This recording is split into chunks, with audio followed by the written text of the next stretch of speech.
Maayong buntag sa tanan. Update na punta kay aron sinahan ang butbot nito mo sweldo sa tuha pohon. Ug salamat sa kabaskog nga panglawas.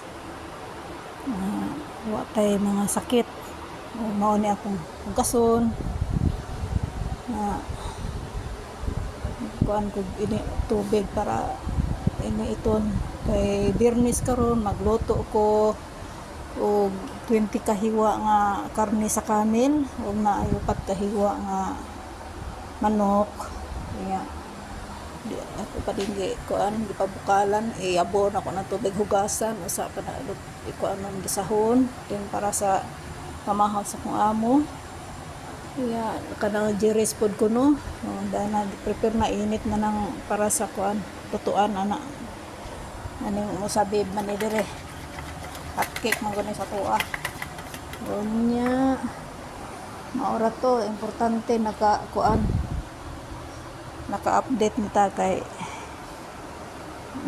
atong amo ngita nag-update asa nang kuan na to kay magtrabaho na ta. Maura to og salamat.